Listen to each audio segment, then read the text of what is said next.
Hello, everyone. We are back with another episode of the Cowboys Fan vs. the World podcast. It's your host with the most, Chris. Hope everyone's having a fantastic day. I haven't had a fantastic week. I'll be real frank with you right now. But before we get into all that, make sure you guys follow me on all of my social media at Facebook, Instagram, Twitter, TikTok. I'm on all of them. Make sure you listen to this episode in its full capacity at Apple Podcasts, Spotify, or Amazon Music. It'll stream on all three platforms. And make sure you also subscribe to the YouTube channel. Show some support and love for your boy. All right, before we get deep into this whole nonsense that's really been going on with the Dallas Cowboys and what I've been seeing. So first up, for anybody that is out there starting school soon, or they actually started school, first of all, have a good first day of school, teachers and students. You guys, we all are starting. For those of you that don't know, I am a teacher and a coach. I will be starting, as of this recording, I'll be starting in a couple days. So I've already been reporting back to work, so that's kind of why I missed on a episode. But honestly, it's a good thing I missed out on an episode because a lot happened. I would have been so mad if I recorded something and then all this stuff just happened all out of the blue. So I'm not too upset that I missed an episode, but I'm also a little bit upset because I did miss that week. But it kind of gave me time to kind of see what I'm going to need and what I'm going to have to do to get through this whole entire school year. So that's just really just time management and coming down to it. So hopefully I got that all squared away and hopefully I can kind of work a schedule. I think I figured out a schedule and how I'm going to work it. So it really just depends on because like I said, I coach football upcoming of fall, and then basketball starts later on in the year. But we'll tackle that bridge when we get there. But I know for sure for football, I have the dates of my game, so I think what I'm going to do is record either because I may coach in between the game gaps because I coach and teach at middle school, so it's kind of two different offset days. So maybe I'll record the day in between the break of 7th and 8th grade, or I'll record the day after. Because really the point of it is like I want to get the full season in its entirety. I try to think maybe I'll record Fridays since I'm not for high school varsity, so I don't have to worry about that. But I'm also like, well, Thursday night football happened. It kind of seems redundant to go back on a week, and we're about to approach the next week, and college football starting on Saturday. So I was like, no, that's out of the question. So I thought maybe I'll do it Saturday, but then I thought about it. I was like, no, because college football's Saturday, and I'm going to be watching college football all day. So that's out, and then Sunday football's there. So it's really up in the air, but I think I figured out a way and a system that's going to work. Just have to record on some offset days and post the podcast, hopefully before Thursday comes up, or at least post what I'm going to do. I think I'm going to bring back weekly predictions again. I'm probably going to post that on Thursdays when the season begins, just because Thursdays. Let's admit Thursday is kind of the start of the new week, so I think that posting my weekly prediction is going to be very handy there. So I'm going to go from there and probably post that on Thursdays, and everything else will probably be throughout the entire week. I'm going to figure that out soon, but that's kind of my plan as of right now. And I mean, things are subject to change. I mean, if any of you are teachers out there listening in or coaches, our lives get crazy after a while. So we'll see how it happens. We'll see how true I keep to it. But right now, I'm going to try to keep as consistent as I possibly can throughout the podcast and throughout this entire school year, because it's gonna be long. It's not really gonna be long, but it's definitely gonna be tough. Tackling this and work. So, but I think this time I got it figured out. I know last year I slacked on it a lot.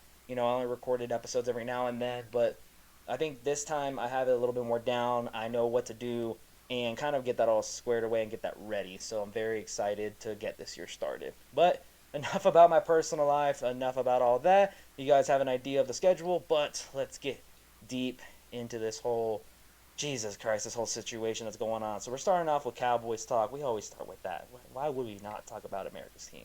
They just can't stay out of the spotlight. Jesus, man, you can't.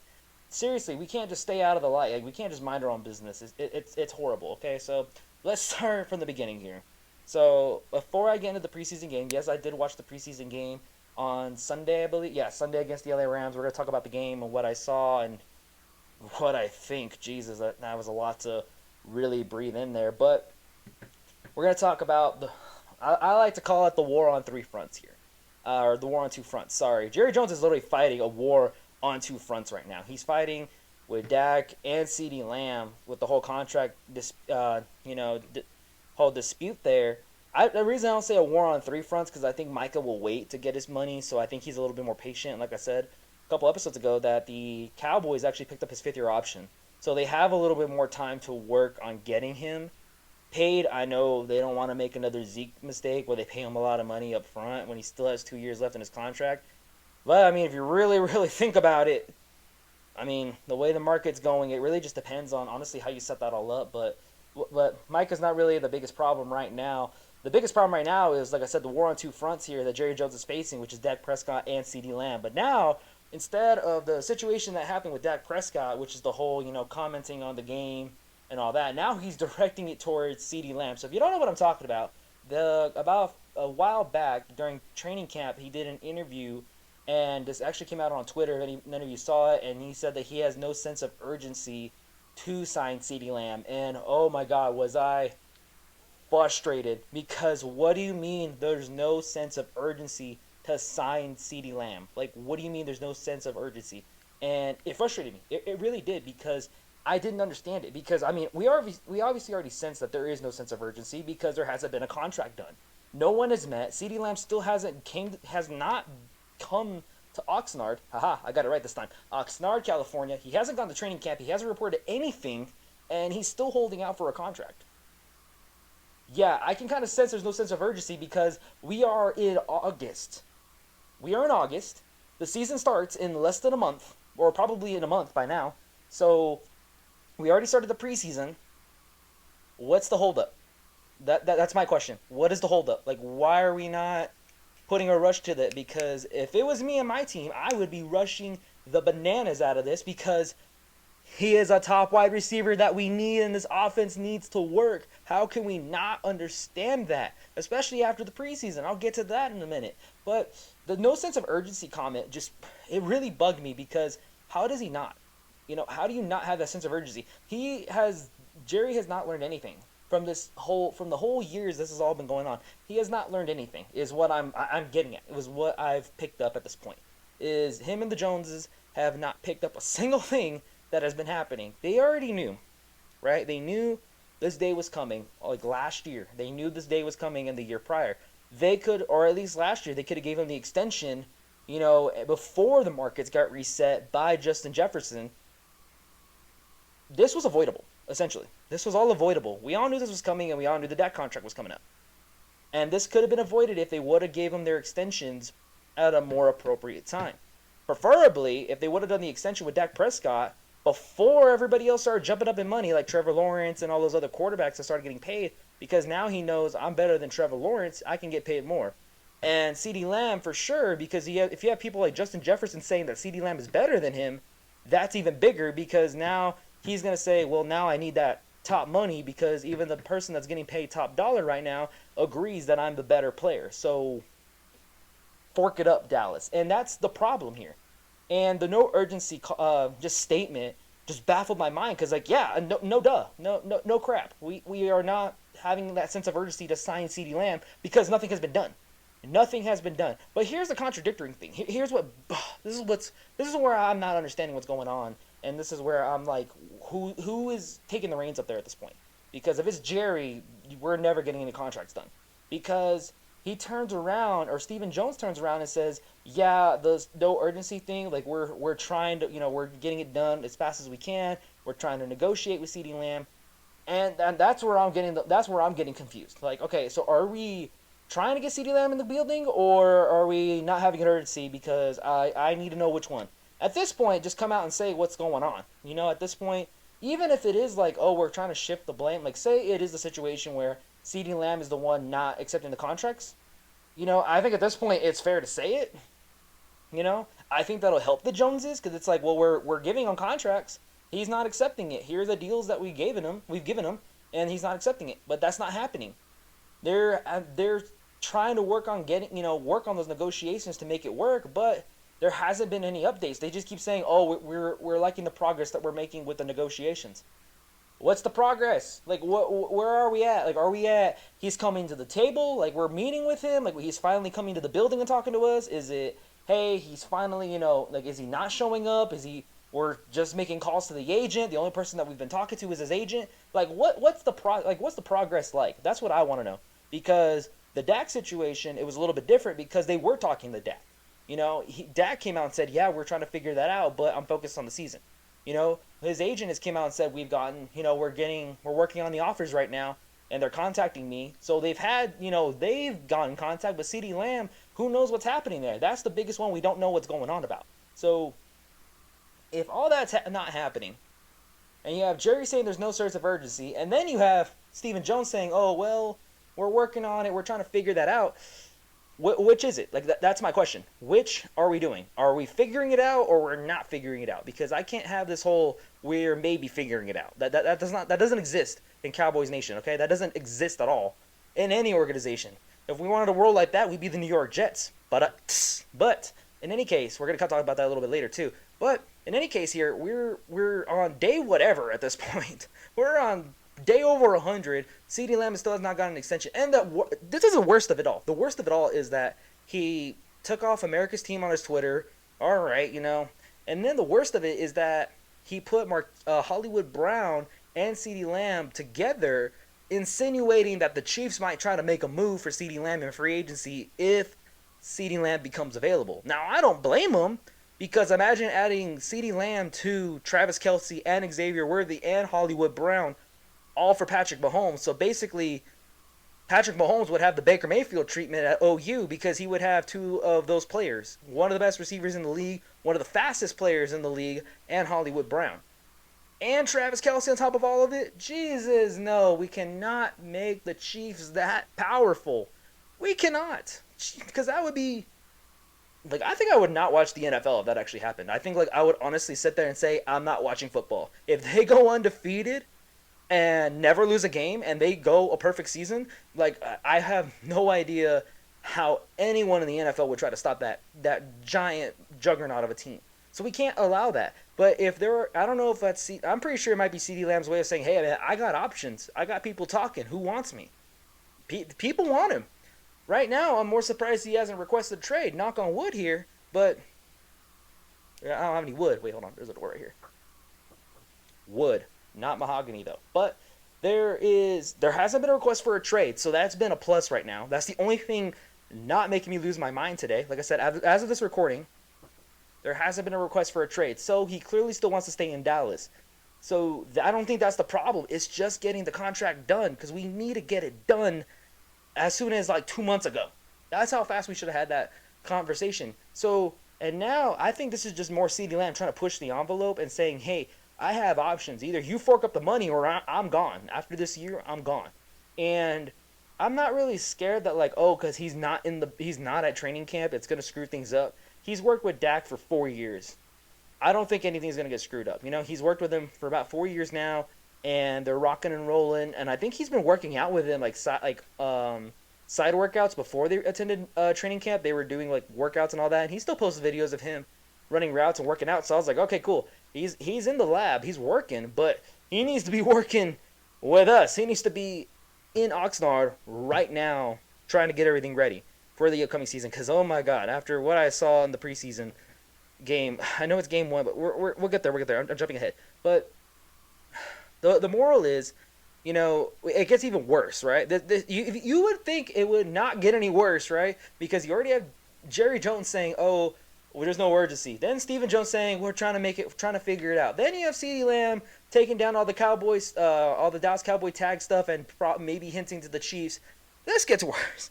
This is the worst thing that could have happened. So then he got interviewed during the Jerry Jones got interviewed before the preseason game, and he said, I think verbatim he said something about CeeDee Lamb being missed. Okay, you're missed.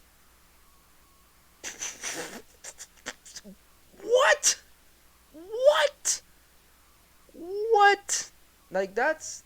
That was the worst of it. I think that was the absolute worst when I saw that on Twitter and Instagram, because that baffled my mind. What do you mean, CeeDee Lamb? Yeah, you're missed. Yeah, of course you're missed. We don't have our number one receiver. We don't have one of the best receivers in training camp right now. He's not in the building. Of course he's missed. Why would he not be missed? And I don't know if it's a smug thing. I don't know if he's trying to be sarcastic. At this point, I just don't know what Jerry Jones is doing at this point because it's just so frustrating to me. If you're a Cowboys fan and you're not frustrated about what's going on, I don't know. You know, maybe you have super low hopes at this point. And you're just like, you know what? It is what it is. I'm getting to that point because I don't understand what we are doing, and I'm losing my mind here. I'm stressing. Like, I'm stressing out. Possibly gray hairs are coming. I'm gonna look like George Clooney at a very young age. I don't need that right now. Not until I'm 50. Okay, I do not need it. Okay.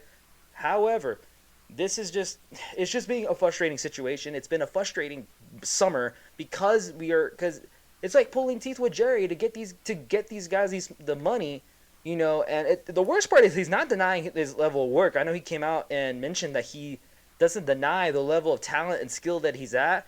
I know they drafted him over. I think they were gonna get a lineman or they're gonna get somebody on defense, but they drafted Ceedee Lamb instead during the COVID draft. And I said, yeah. I mean, even before then, I was preaching we draft Ceedee Lamb. When I saw him at Oklahoma, I said, dude, imagine him in a Cowboys helmet. Imagine Ceedee Lamb in a Cowboys helmet. It's here, but now it's where. What are we do? Like, what are we doing right now? Like, what are we doing, Dallas? Like, what are we doing, Jerry? Because the math ain't mathing here. Because you gotta pay your guys. You know, I can understand the argument with Dak. It's a whole different thing. You know, I understand Dak is a whole different problem here because Dak is, you know, you can have all these opinions, you can have all this stuff, you can fight stats, you can fight logic, whatever, but you can't deny Ceedee Lamb. Ceedee Lamb, I believe, is one of those you just can't deny. He's a top talent in the NFL.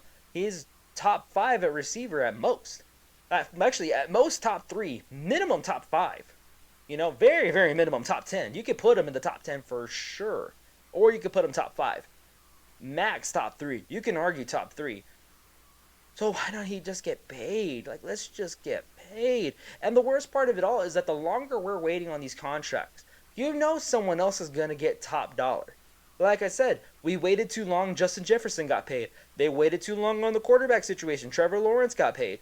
There is examples of this, of, hey, there's all these people getting paid above me, and some of these players are not even as good. Like I said, for the Dak Prescott situation, they argue the non-playoff success. I mean, what has Trevor Lawrence realistically done since he's been in the league? He went to the playoffs once, came back. He had a great comeback against the Chargers, and then he got his butt kicked the next game. Hasn't been to the playoffs since. I think he's only won one division title, or if not, I don't think he's won any division titles. Now that I really think about it, I don't think he's won one. So you can always throw that logic at him because Dak has won more. Justin Jefferson, I mean, if you put him and Ceedee Lamb together, they're basically close to the same in numbers. You can argue, well, Justin Jefferson got hurt. Well, Ceedee Lamb has been pretty reliable. Even when he wasn't the true number 1 receiver because Amari Cooper was there, he was still a difference maker in the passing game. You can't deny that. He's still a difference maker. Like, there's no way to deny it that Ceedee Lamb is one of the most versatile receivers in the NFL. And the fact that Jerry Jones won't pay him is just blasphemy. Like, it just doesn't make any sense. It's one of those duh moments. Like, yeah, duh, pay Ceedee Lamb. If the whole thing, like, well, I don't know about Dak Prescott. Well, here's my deal. If you're truly not sure with Dak, which, first of all, I hope he figures it out because he's going to get paid a lot of money whether he stays here or not. I think that's what Jerry doesn't understand, is that he's going to get paid a ungodly amount of money no matter where he is. He's going to get paid a lot of money whether he's in Dallas or he's going to get paid a lot of money when he goes anywhere else. Someone's going to pay Dak Prescott. Like I said, I've listed a few teams that might need a quarterback at the end of this year. Sorry, the Raiders are one. The Giants are one. The Seahawks, if Geno Smith doesn't work out. Geno Smith. The Steelers, if Justin Fields nor Russell Wilson work out. There's teams that may want a quarterback. Who's another one? I think Tua got a contract. If I recall, Tua Tagovailoa got a contract a while back. So that's another person that got paid before Dak Prescott. So you can see kind of who's getting paid. Jared Goff is another one.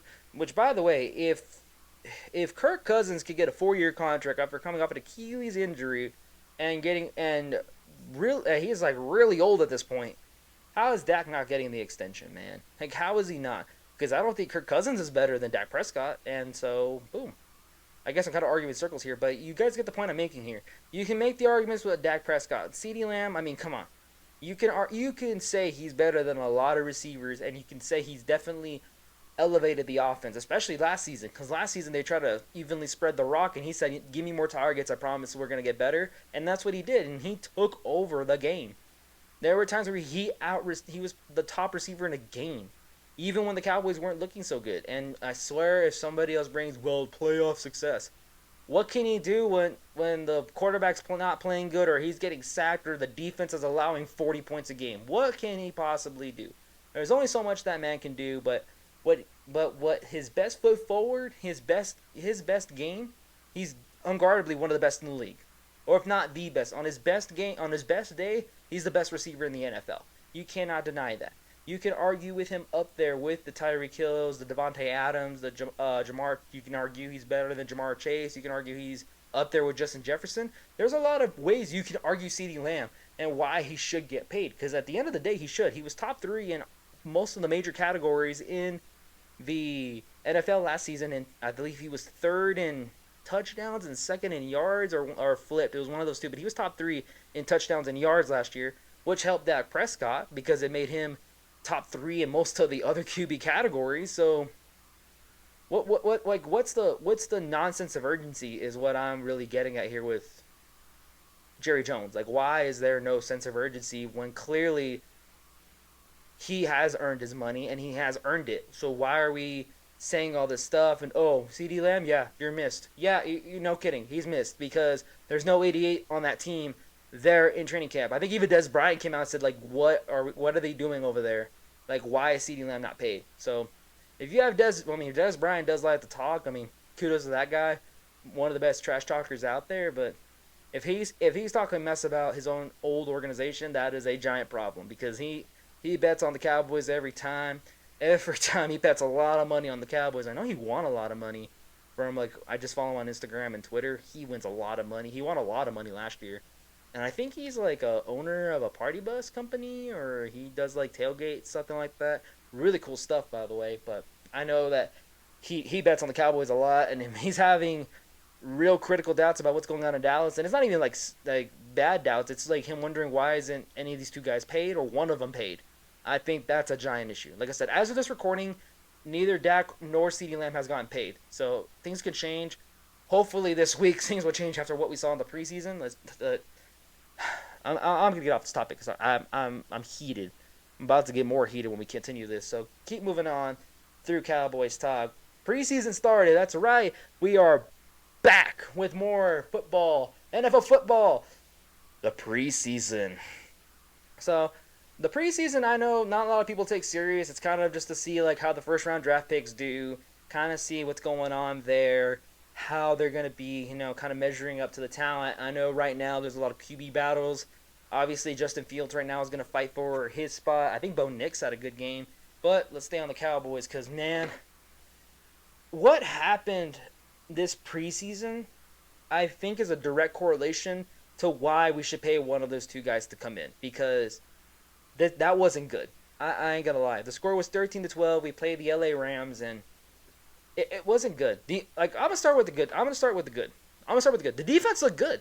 I ain't gonna lie to you. They held the Rams to 13. They got 4 interceptions from Stetson Bennett, a college football playoff champion, and all that stuff. So the defense looked good. I mean, my biggest fear is they would stop the run. And I think we still have problems. I think we need stronger guys in the trenches because the depth that we have. A lot of guys were getting pushed back. I think that's the problem. But like DeMar and Overshawn that I saw, oh my God, he looked like he hasn't missed a beat, which I'm very happy about. He looks good. He looked impressive. He flew. I believe there was a play where he just flew to the running back, met him behind the line, and just took him down. So he can fly. That's a really good sign, especially coming off an ACL injury. Like I said, since it happened so early in the year, he had a lot more time to kind of heal and get that ACL close to back to 100% so he can explode off the line. And the upside is that he's really, really young too, fresh out of college. So kind of like, is it Jalen Smith?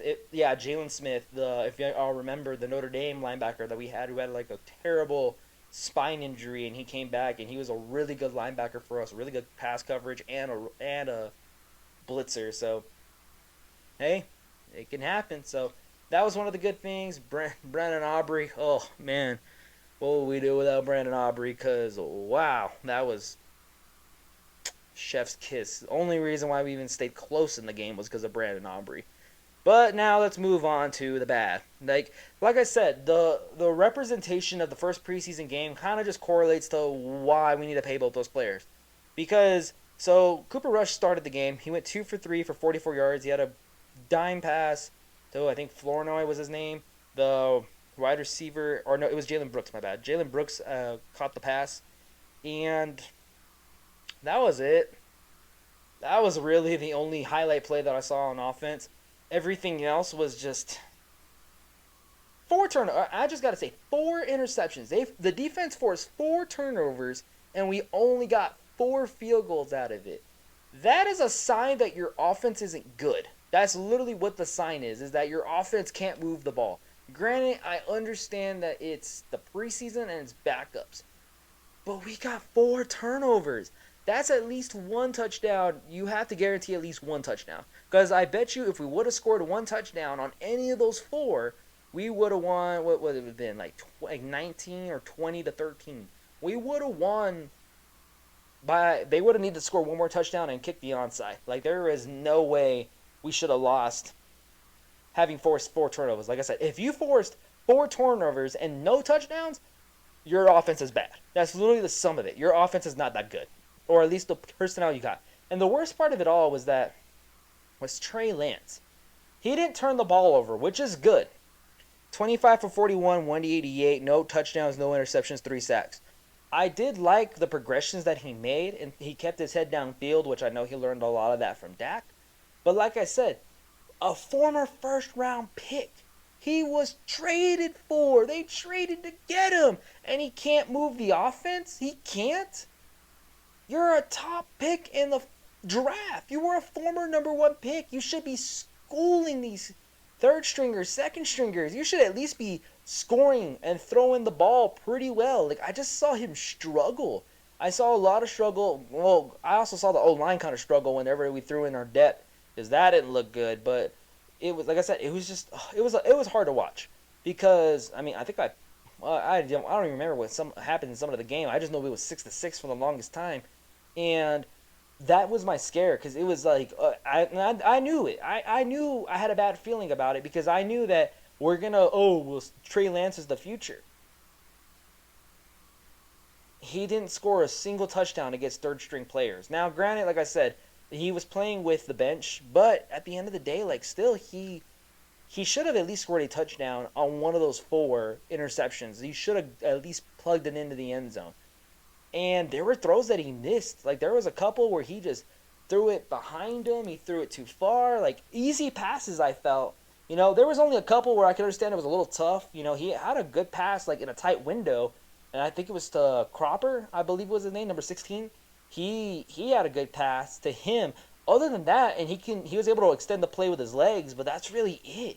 He wasn't completing passes, man, and it was frustrating. It was really frustrating to watch, because I'm like, how the heck is this guy a former first-round pick, a top 5 pick, and he can't move the offense with second stringers or third stringers? That is terrifying to hear and terrifying for me to say. I don't know if anybody else is freaking out about that, but I am freaking out. Like I said, it's the Tony Romo thing all over again. We were, I know a lot of us, including myself, was hoping we move off of Tony Romo. But what was the reality? Who are we going to replace him with? It's the same reality. And like I said, this correlation ties into Dak Prescott. And Ceedee Lamb will start with Dak, because we're hoping Trey Lance develops into the QB that's going to replace Dak Prescott. But what's the problem?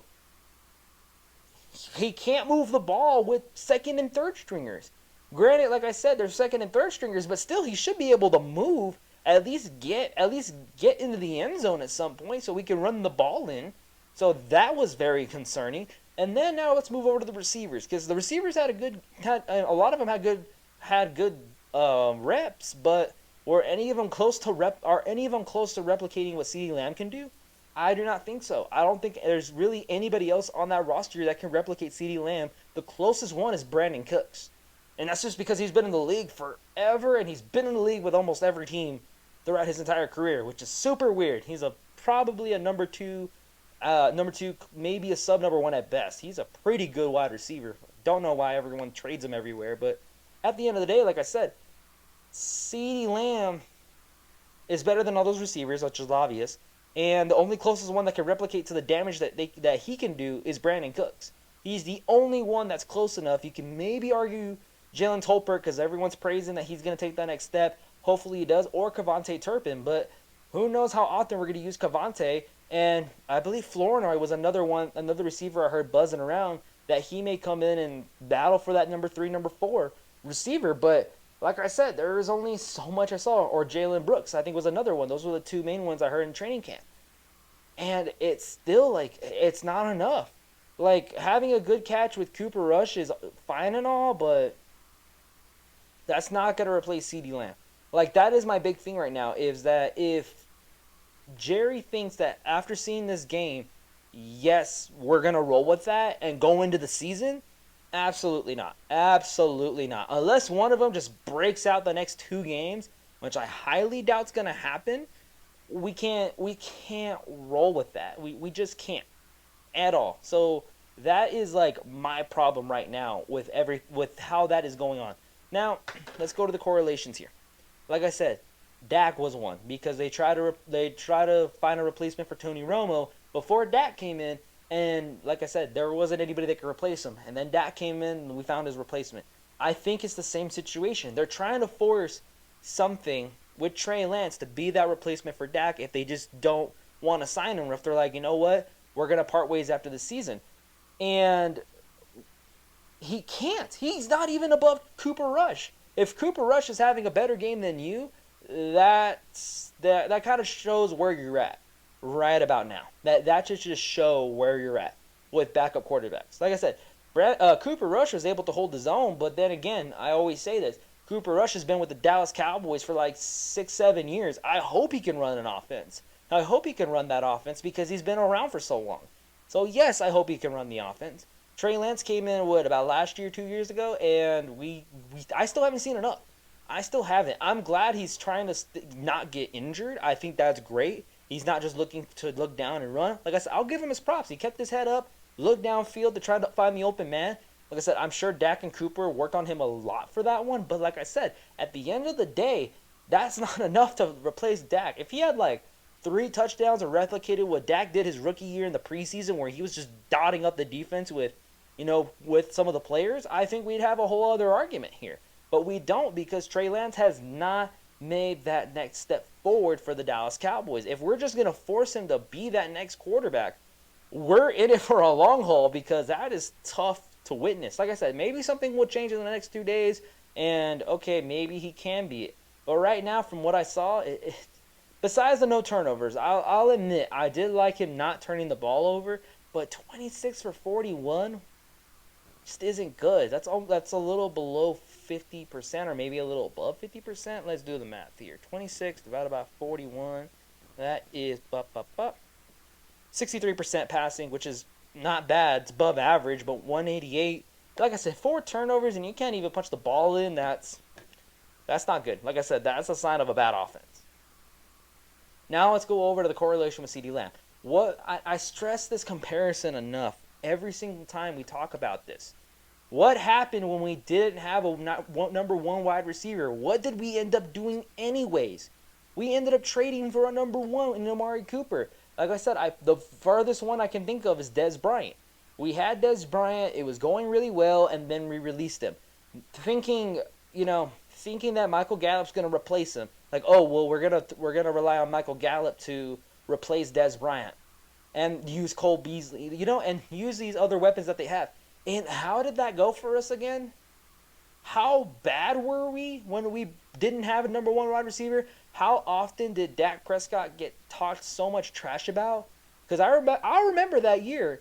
I remember when, I think it was 2018, and everyone on ESPN and everybody on Fox Sports, when Undisputed was good, that, oh, well, Dak isn't looking good. He needs the support cast. He can't carry the team. He needs that number 1. They took away Dez, and now Michael Gallup isn't doing well. Like they're trying to figure it out. They're trying to push a little bit more on Zeke, but obviously if they know you're run first, they're gonna stop Zeke, and they make you try to force Dak to throw the ball. So either way, we ended up having to trade for our number one receiver.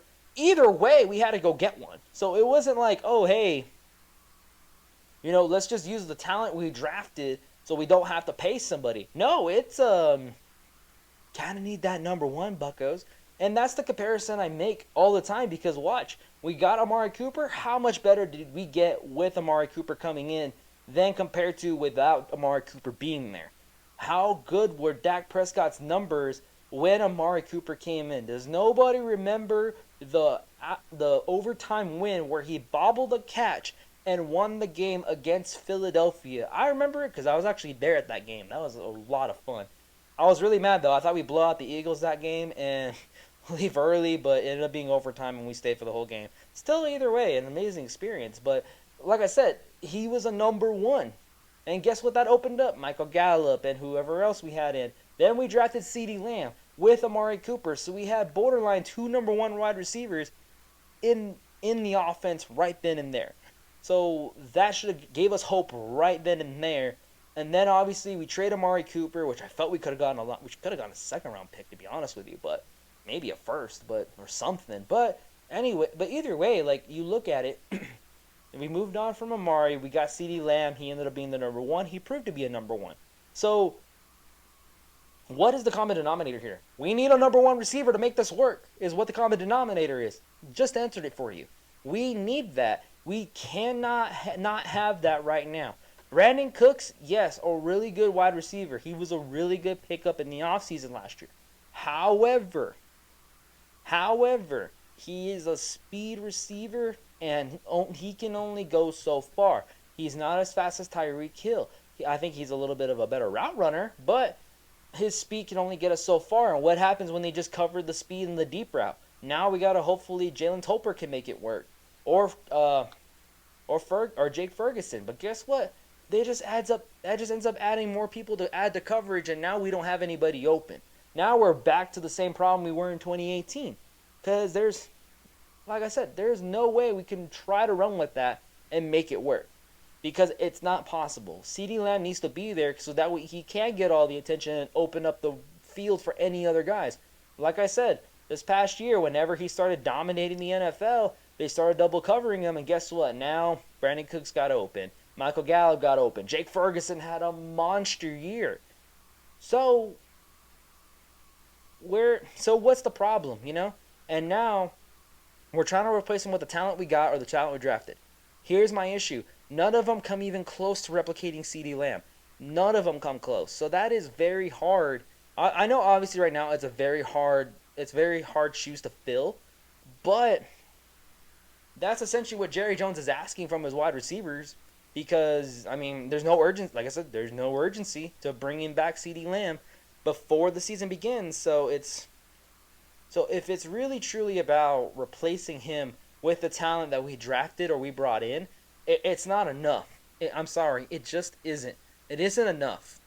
From what I saw, it's not enough. Because like I said, there was some receivers that had a hard time getting open. That's why we were not able to move the ball. So I'm sorry, but that's why I say it's a giant correlation, because all it showed me is that we need to pay Dak Prescott and we need to pay CeeDee Lamb sooner rather than later before number one, their price tag goes up Dak was at the game. I'm sure CeeDee Lamb watched it, and I'm sure he's gonna ask for more because it's like, wow, would you look at that? Y'all can't function without me. So maybe I'll up it up a little bit more and get some more money out of you. That's why you don't wait till the last minute to do these kind of deals. Because once you start seeing that you are more necessary than what the owner obviously thinks, you're going to ask for more money. It's kind of like the same logic like this. If you work at a job, right, and you're trying to get a raise, but you threaten to quit, and then the boss says, hey, I'll just find someone that can do your work, and basically I don't need you. But then come to find out you need 3 or 4 people to do the one job that one person did, and you're like, well, dang, might as well just pay that one person extra money instead of paying 4 additional people to come in and take over your spot. See how that works is the same logic. It's the same level of thinking. Instead of just not paying Ceedee Lamb all this money and we just bring in, receivers we drafted to replace him and they don't succeed like how they were struggling this first preseason game, then what's the point of it? Then we should have just paid Ceedee Lamb in the beginning. But guess what? If I'm Ceedee Lamb or I'm that worker, I come back and say, well, now my price just went up because you try to replace me with 4 other people and they can't do my job as well as I do. Now I want a little extra cheddar on top of that burrito. Because there is no way I'm not gonna just sit there and take, oh, here was the max, here was the raise I was gonna give you. No, no, no, no, no. I need a little bit more on that check before I start coming back in. I'm sure Ceedee Lamb might say the same thing and say, well, I just saw your receivers play and y'all look like you couldn't move the ball. So, just saying. I'm just saying. It's the same correlation. You can also tie it to Dak. Like, well, I just saw Trey Lance not be able to move the ball. That's what I saw. So, you may have to bump that 57, 58 we were kind of working on. Got to bump it to 60 mil. Like I said, it's the same logic. If you've ever been in that job where you're trying to get that raise and they're like, oh, well, we'll only give you a 5% raise, and you're like, hey, like, I'll use the example as a teacher since I work in the education field. If you get good scores on a district assessment and a lot of your students do very well, and they say, hey, we'll give you a 5% raise, and you're like, well, I want a 10% raise because all these kids, I got their scores to be super high, so clearly I did something right. But the district or the principal says, nah, this isn't personal experience, it's just an example. But, the principal says, nah, I'll find another teacher. But you find another teacher, but they can't get the scores to be as high as they were with the previous instructor, and even they bring in some help, and they still can't get those scores up. So you call back that other instructor and say, hey, can you come back in? Guess what? Guess if I was that instructor, you better give me 11 or 12% raise, because from what I hear is I got the scores up. Whoever you're trying to replace me with can't. My rate just went up.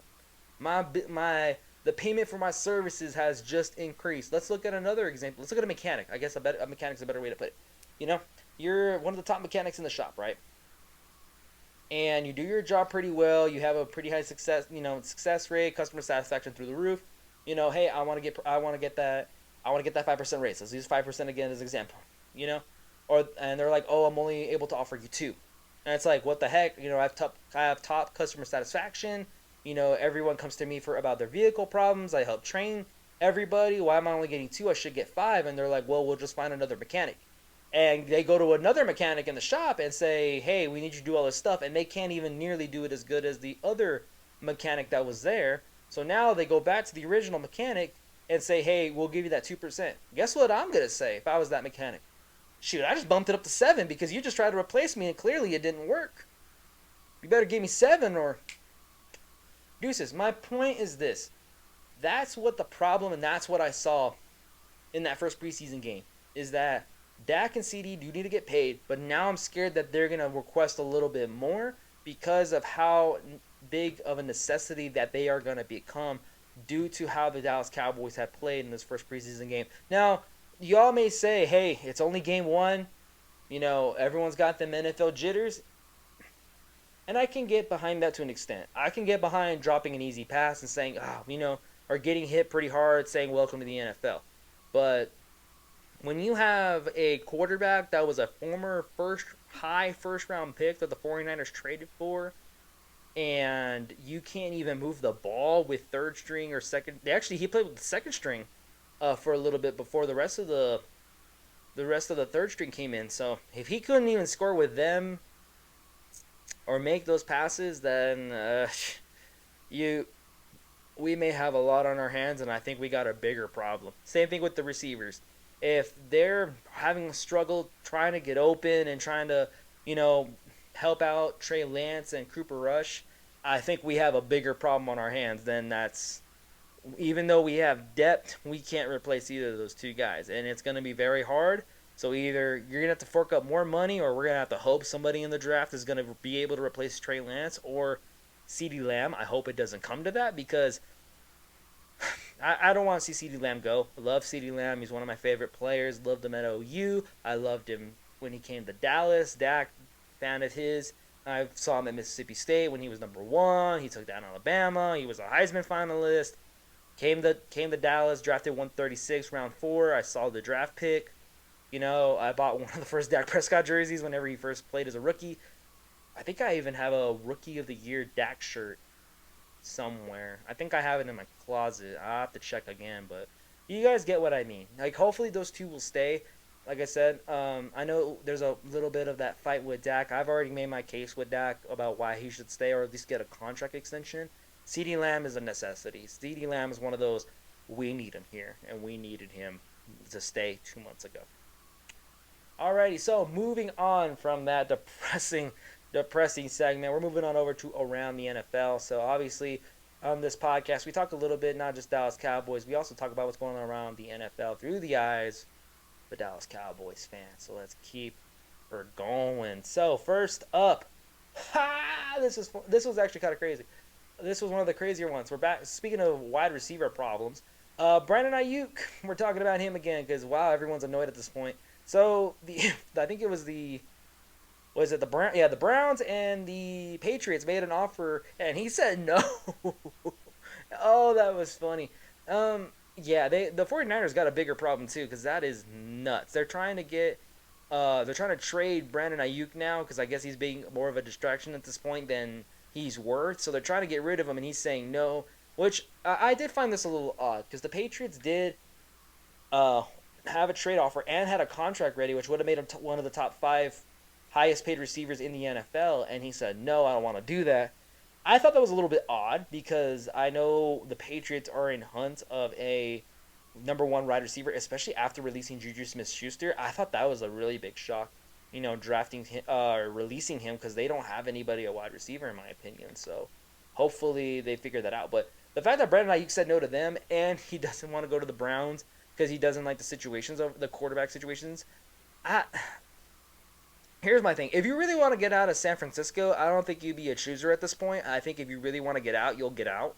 That's how I see it. That's how I've always seen it by people. I'm like, listen, if you don't want to be there, then you will do whatever you can to get out. If the Patriots were actually offering you a lot of money to come in, I think that you should really consider it at that point. If it is because of the quarterback situation, I can maybe understand that. They're trying to figure out the QB. If it's gonna be Jacoby Brissett, is it gonna be Drake May, who hasn't looked good, or is it gonna be J.D. Milton from, I believe, was it Tennessee? I believe he played in Tennessee and he looked phenomenal. So there's always that there's always that lingering thought in your head, I believe. And then you look at Cleveland with whatever the heck is going on over there. They have Amari Cooper. I think having Amari Cooper and Brandon Ayuk would be nuts for Deshaun Watson, but I can also understand Deshaun's coming off a shoulder injury, another injury again, this time in his shoulder. Who knows how long he'll last this season? And I don't know how the heck the Browns are affording people at this point with how much they owe Deshaun Watson. Just saying, would have been cheaper to keep Baker. Just saying. But anyways, not the point here. Yeah, it's just for, like I said, Brandon Ayuk. And I believe he said he wants to go to the Steelers, which I don't know how that quarterback situation is, a little bit better. I guess he likes Russell Wilson and Justin Fields. I know he has his eyes set on the Pittsburgh Steelers, which isn't bad. It's honestly not that bad. It's not a bad place for him. Him and George Pickens would be a deadly combo. But, like I said, it's going to be tough because I don't know really, realistically, the Steelers are willing to give up or how much they're willing to give up. Mike Tomlin's a pretty smart coach. And they run a pretty good organization over there. No matter what you think, if they felt that Roethlisberger stayed too long or the whole A/B situation got out of control, they still win games. They still bring in talent.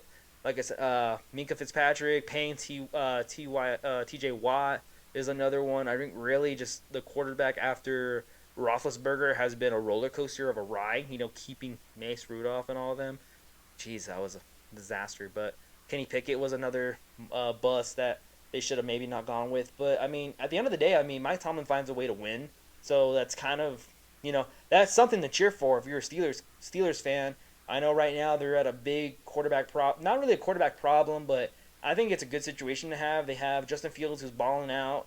in practice, showing what he can do, and then you still have Russell Wilson, who's a future Hall of Famer. So either way, it's not a bad situation. But it really comes down to how much are they willing to give up for Brandon Ayuk.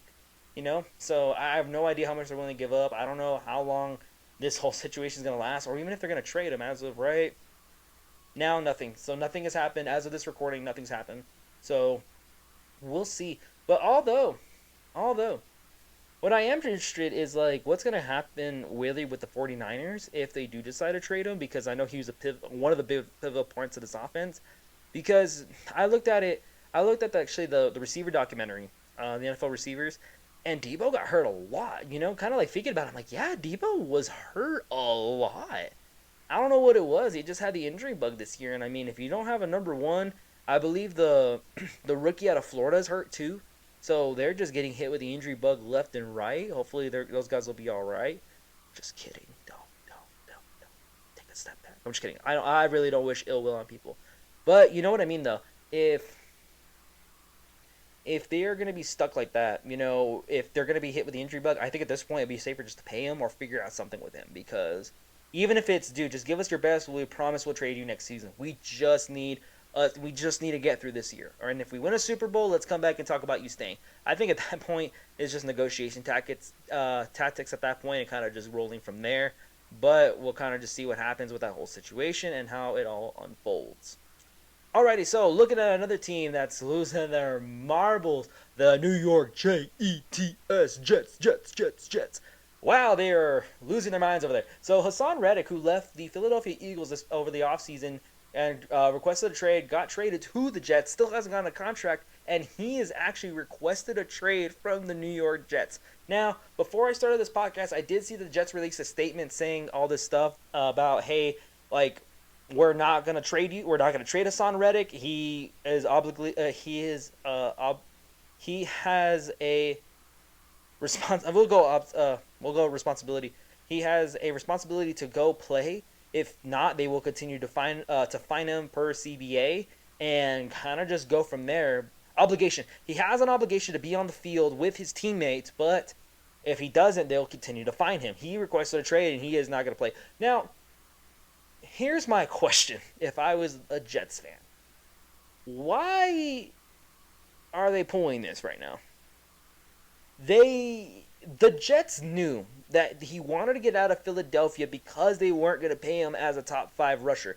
Now, granted, look who they brought in. Yeah, they probably didn't have enough money to pay him to be a top rusher because they just brought in Saquon Barkley. They paid Jalen Hurts a lot of money. They paid Devontae Smith a lot of money. They're paying A.J. Brown a lot of money. And they're paying Darius Slay some money. There's some people getting paid over there in Philadelphia. So, yes, I can understand, like, okay, at this point, he's too expensive. Let's see what we got with our young group, because I know they drafted half of Georgia football over there. So, they're going to go that route. Now, I don't know if the Jets thought, like, oh, he just wanted to get out of Philadelphia, we'll be fine. But no, Hassan Reddick told him, no, I want a new contract. That's why he's been holding out of training camp. He's willing to hold out. That's the crazy part. And my thing is, why haven't they paid him? Arguably, he's one of the best pass rushing linebackers in the league. In my opinion, that was the Philadelphia Eagles' biggest loss. I think that's what's really going to kill him in the defense is Hassan Reddick being there.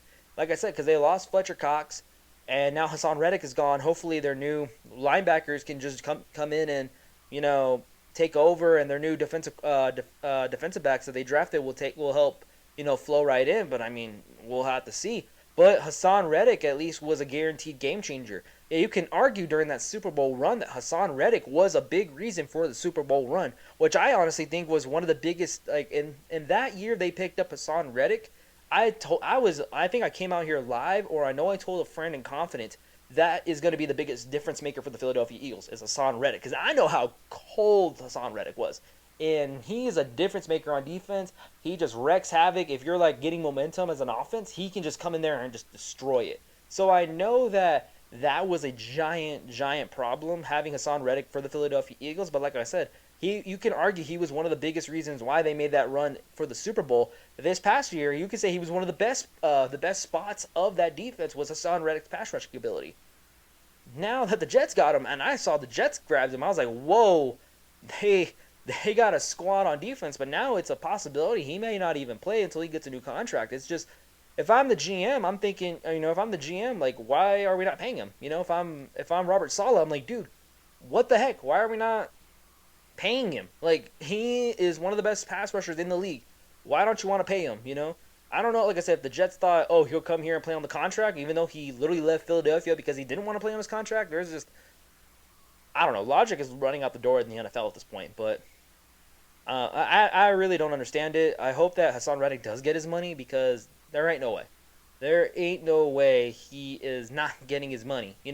Because, like I said, difference maker, definitely a big difference maker. He helped Philadelphia get to the Super Bowl. Like I said, he's just a game changer. If you need a stop on defense, he's probably going to be the guy to get it. Especially look at the Jets and who they have to go up against this year. Twice a year, the freaking Bills and the Miami Dolphins. You can argue the Patriots, but you look at you look at those teams, and you're already thinking like, hey, no, this is already going to be super, super tough. Like, there's no way we can just sit there and say, yeah, we're just going to rely on, those on, hopefully Aaron Rodgers, Perk Rodgers doesn't get hurt, which is not a guarantee if he's going to stay healthy because who knows what's going on with that man. So, sorry, I'm trying to look up their schedule. Let me see their schedule real quick. Boom, So, you look at their season.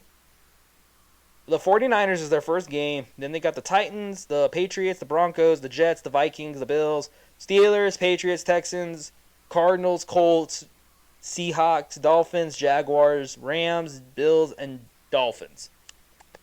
Yeah, Hassan Reddick will be very helpful with some of those games, especially if Aaron Rodgers just gets hurt again and your defense has to carry again this year. Why would you not want to have one of the best pass rushers in the league be right there by your side, helping you at least stay somewhat relevant and maybe make a push to get into the wild card? Maybe. It's a very small chance they'll get in, but if they don't have Aaron Rodgers. But you guys get what I'm saying here is that with Hassan Reddick, their chances may go up to make it because their defense would just be that loaded.